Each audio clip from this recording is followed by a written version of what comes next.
Goeiedag, baie welkom weer by ons program Gebedsversoeke van my Yvonne Besuidenhout.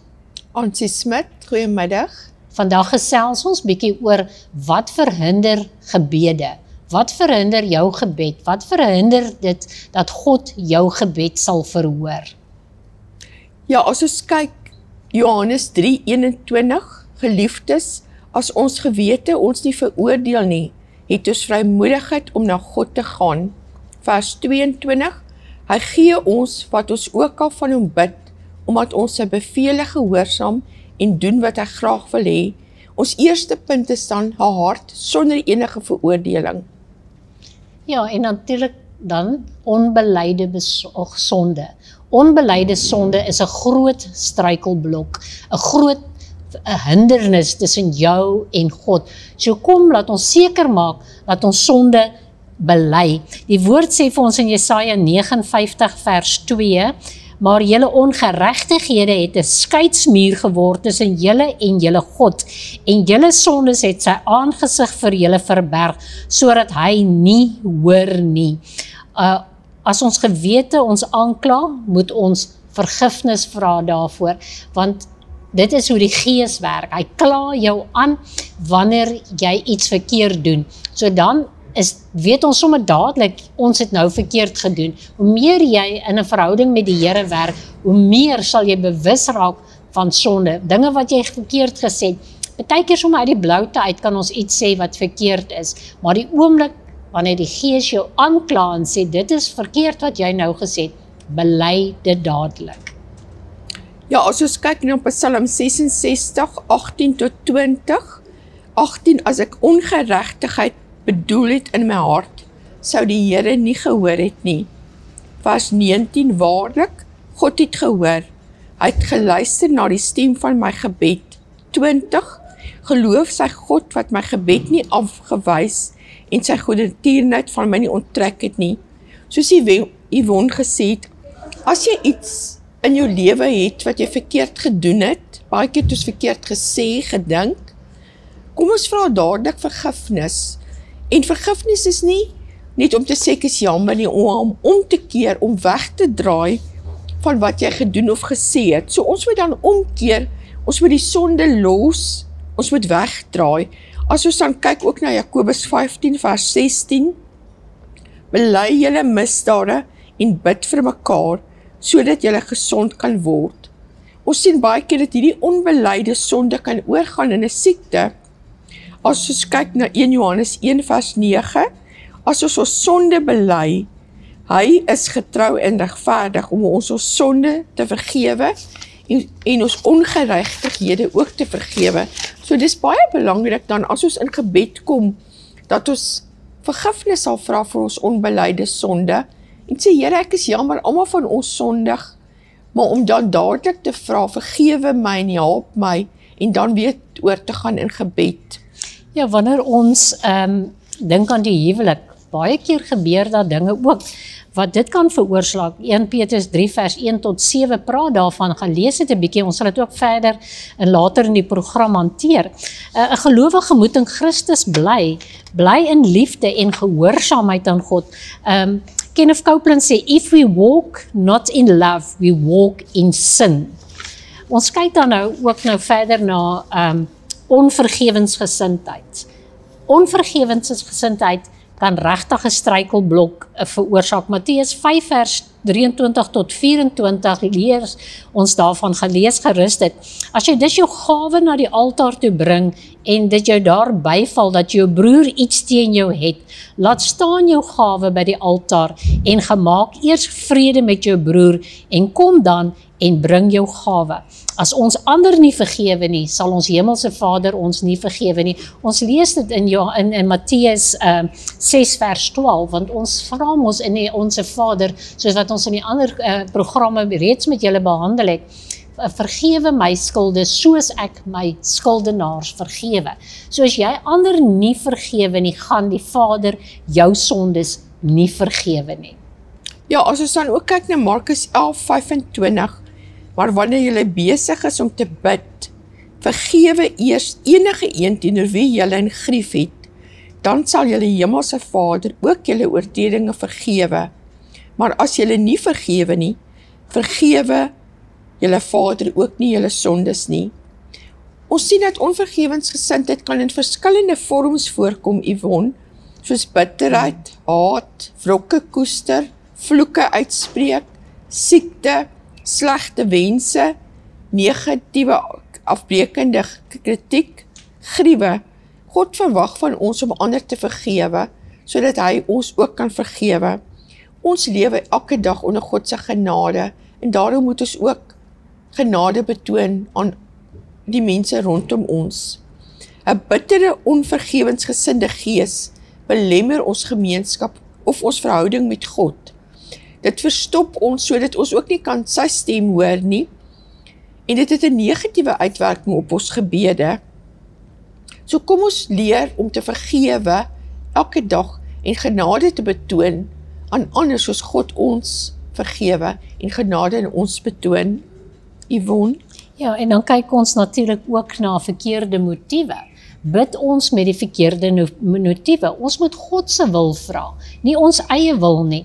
As ons kyk na wat Robert Wet aangehaal het, hy sê gebed is maar 'n magtige instrument, nie om die mens se wil in die hemel te kry nie, maar om God se wil op die aarde te kry.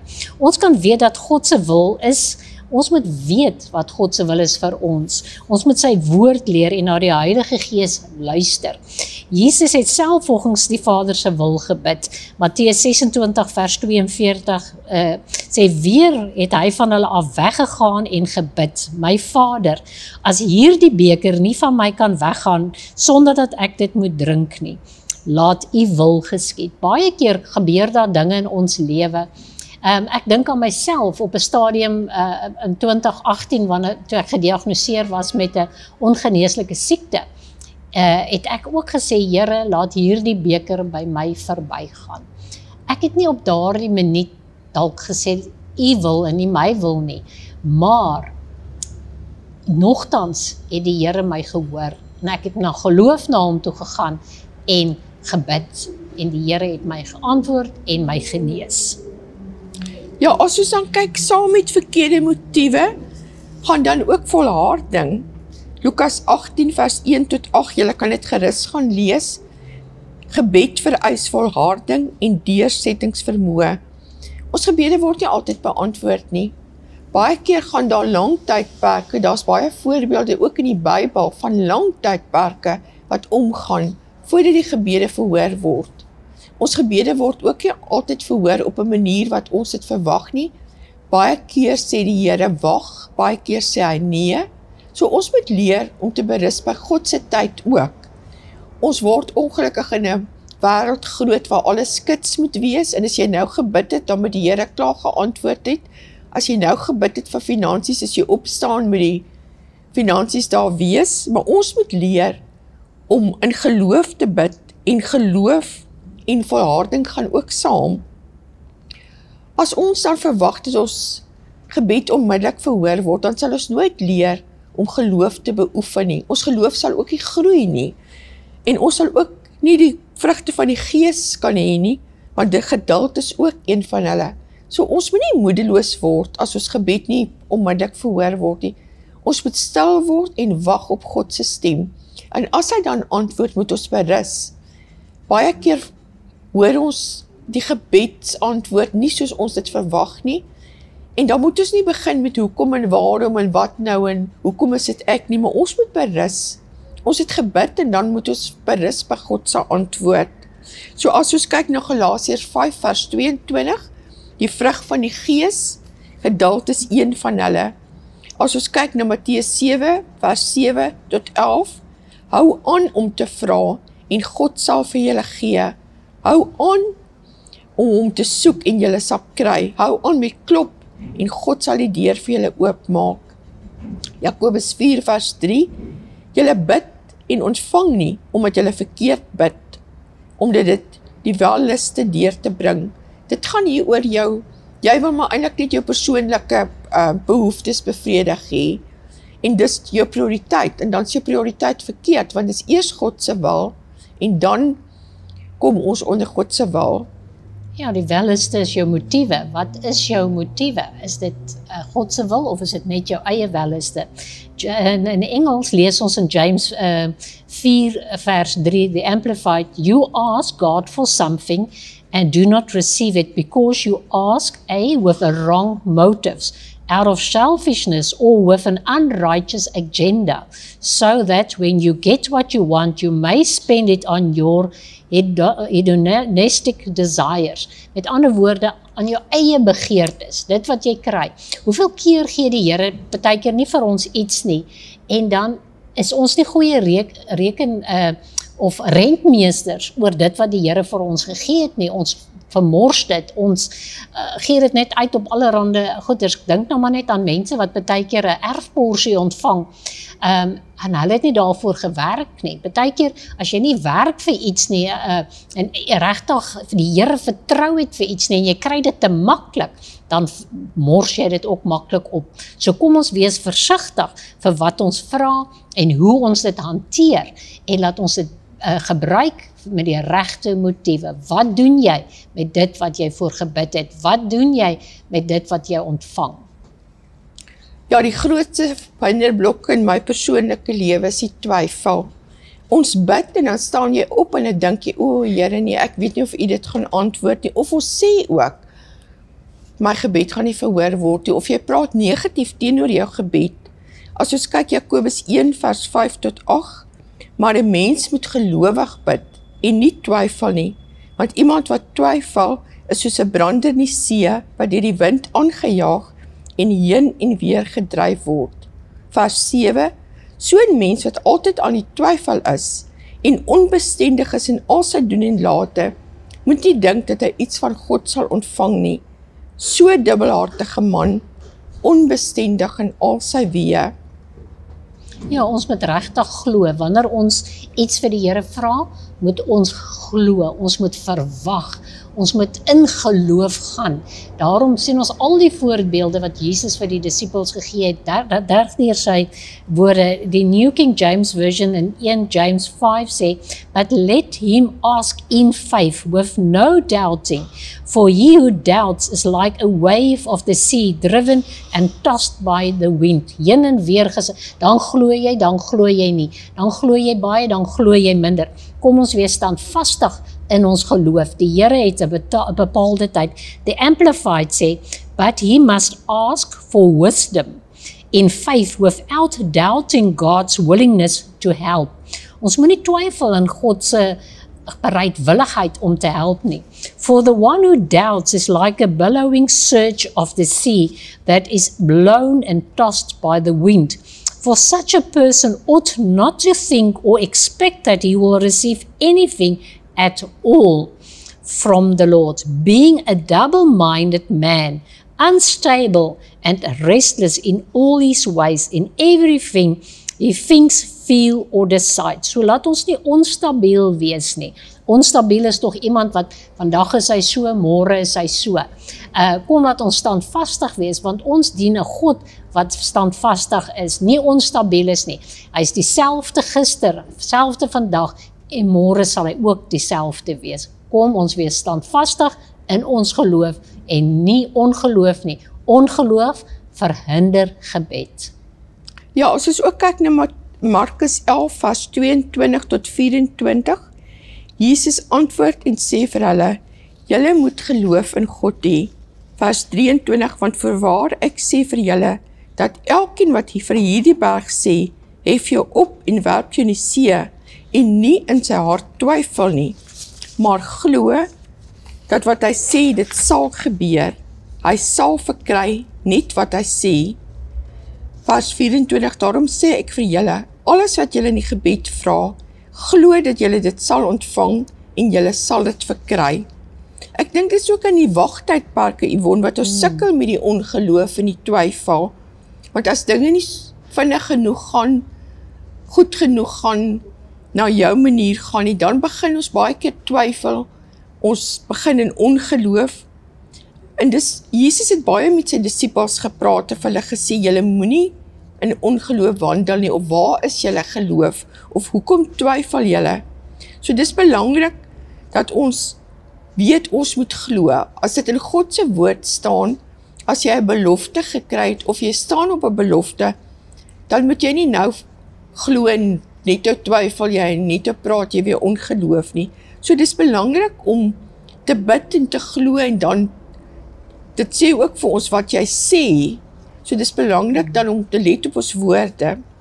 Ja, want onthou, die mag lê in die tong. Die Here sê vir ons, dit wat ons sê, so sal dit wees. Daarom moet jy versigtig wees wat jy sê. As jy die Here iets gevra het, en jy sê, ag, ek weet nie of die Here gaan antwoord nie, dan het jy eintlik al klaar daardie gebed gekanselleer. Ons moet glo.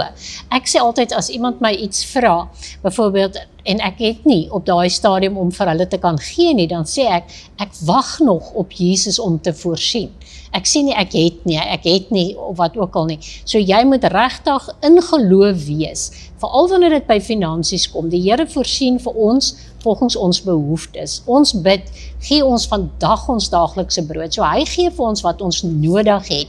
En as ons vra vir die Here, moet ons wag daarop. Die Here is altyd betyds. Ek dink ons almal in ons lewe kan getuig van hoe die Here is. Ons lees ook hierso in 'n ander konteks oor bid vir wysheid. In tye van beproewing word ons vertel van die behoefte aan geloof sodat ons gebede beantwoord kan word. As een van julle wysheid kort kom, moet julle God vra, want aan almal vrygewig gee sonder om skuld te vind. En dit sal aan julle gegee word. Vers 6, maar wanneer julle vra, moet julle glo en nie twyfel nie. Want die een wat twyfel is soos 'n golf van die see wat deur die wind aangewaai en geslinger word, soos reeds wat ons voorheen ook gelees het. Daardie persoon moenie verwag dat iets van die Here te ontvang nie. So mense is onbestendig, het ons vroeër gelees, en ons beklemtoon dit net vir julle. Hoe belangrik is dit? Gaan lees gerus ook Hebreërs 11 vers 1 tot 40 oor die geloof en voorbeelde. Daar is 'n verskeie voorbeelde van die verskillende mense wat na God toe gegaan het en gevra het en met geloof het hulle volhard en hulle het verkry. Ja, ons praat nog oor gebrek en volharding. Dis so hartseer as ons kyk hoe baie van ons jong mense, ons kinders, begin met iets om te doen en dan 'n dag of 2 vir maand daarna skop hulle op, of hulle begin om iets te studeer en dan na 'n kwartaal sê hulle nee, dis nie vir my nie. Dis 'n goeie eienskap en ek dink oral in die lewe word dit van jou verwag om te volhard. As ons Lukas 18 vers 1, en hy het ook in hulle die gelykenis vertel met die oog daarop dat 'n mens gedurig moet bid en nie moedeloos word nie. Ons gee so maklik tou op. Ek dink van nature is ons haastig, dit moet nou plaasvind, dit moet nou gebeur, ek wil dit nou hê. Maar ons moet leer, dis 'n verkeerde houding. Ons moet leer om te bid en dan moet ons ook leer om te wag op God se antwoord. Soos ons gelees het nou in Lukas 18, alles in die lewe gaan nie kits nie. Ons wil so graag alles in 'n kits doen, maar dis waar ons leer in die valleie en die dale, leer ons om te volhard. Ons leer om aan te hou bid. Ons gee nie moed op as ons iets gevra het nie. En baie keer van die ouers daar buite ook. As jy vir jou kind bid, daar is mensies wat jare vir 'n kind bid, of vir 'n eggenoot of 'n man, en dan raak hulle baie keer moedeloos, hulle gee moed op en sê, nee, wat dit help nie, ek bid nie. En dis 'n verkeerde gesindheid, dat ons elke dag moet bid, en glo en vertrou en volhard. Al sien ons nie nou die resultate nie, ons weet, ons hemelse Vader is in beheer, en hy sal antwoord. Ja, ons dink aan die weduwee in Lukas 18 vers 1 tot 8, wat aangehou het, en tog het sy verkry. Net 'n woord van waarskuwing, moenie verwar dat God, wanneer God gesê het nee, dat ons moet aanhou nie. Want wanneer God gesê het nee en ons hou aan, dan is dit sonde. So kom ons wees versigtig daaroor. Ons moenie aandring by God om ons wil te kry nie, want dan bid ons wil en nie God se wil nie.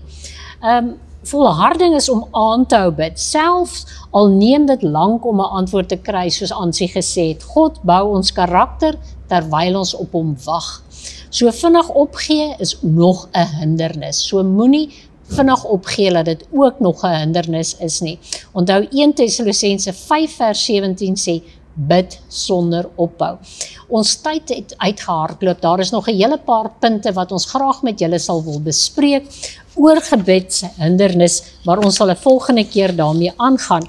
Ons versoeke dan van vandag is soos volg aansien. Anoniem, dis 'n dogtertjie van 2 jaar in Britannia wat genesing nodig het. Sy's baie ernstig siek. Karen van die kerk, genesing. Dan het ons 'n versoek van anoniem, 'n man wat in 'n motorfietsongeluk was, wat ons ook voor gaan intree. Dan het ons ook anoniem vir ons jeug, ons kinders, ons families, ons kerkdienste. En dan bid ons nog steeds vir Suid-Afrika en Israel. Ons bid vir verlossing vir ons naasbestaandes, siele wat moet inkom. So ek dink kom ons sluit af en dan kan ons hierdie versoeke aan die Here opdra. Vader, baie dankie dat U elke dag besig is met ons. Dankie dat U vir ons leer hoe om te bid, leer hoe om te volhard. Here, leer om geduld te beoefen. Dankie dat ons al hierdie versoeke vandag aan U kan opbring. Dankie dat ons vir hierdie dogtertjie kan bid, Here, en dat ons vra dat die genesende krag en die genesende hand oor haar liggaampie gaan, dat U haar genees van haar koppie tot haar tone. Dankie my Vader dat ons weet in gebed is daar geen afstand nie. Al woon sy in 'n ander land, kan ons nog steeds vir haar bid en intree, dat die genesende krag van God deur haar liggaam werk. In die naam van Jesus, ons bid vir Karen, ons bid vir hom wat in die motorfietsongeluk was. Vader, U ken hulle, U het hulle geskape. Ons roep ook genesing oor hulle liggame in die naam van Jesus. En dan tree ons in vir ons jeug, vir ons kinders, ons families in hierdie tyd. Ons weet dat daar baie kindertjies buite op strate is. Ongelukkig is baie van hulle sonder behoorlike toesig, maar dat U ons kinders, ons jong mense, ons families sal behoed en bewaar en beskerm. Here, dat U hulle ook sal verlos, red hulle en bevry hulle. In Jesus naam. Vader, ons bid vir ons kerkdienste, ook ons kerkdienste hier op in die Kruiskerk Familiesentrum. Ons bid vir Suid-Afrika, ons bid vir ons volk, ons nasie, ons bid ook vir Israel. Dankie vir die voorreg wat ons het om te kan bid. Dankie dat ons 'n verhouding het met ons hemelse Vader, wat ons gebede verhoor en dit antwoord. Ons prys U vir die wonderlike naam en alles in die naam van Jesus. Amen. Baie dankie dat julle saam met ons bid. Hou aan saam met ons bid, stuur julle gebedsversoeke vir ons en ons bid graag saam met julle daaroor. Dink aan al hierdie punte wat ons vandag vir julle gegee het, wat jou vir gebed kan verhinder. Dink daaroor, mediteer daaroor, bid daaroor en kyk of jy nie iewers iets het wat jou gebed verhinder nie. Dit was lekker om met julle te gesels en ons sien daarna uit tot 'n volgende keer. Totsiens.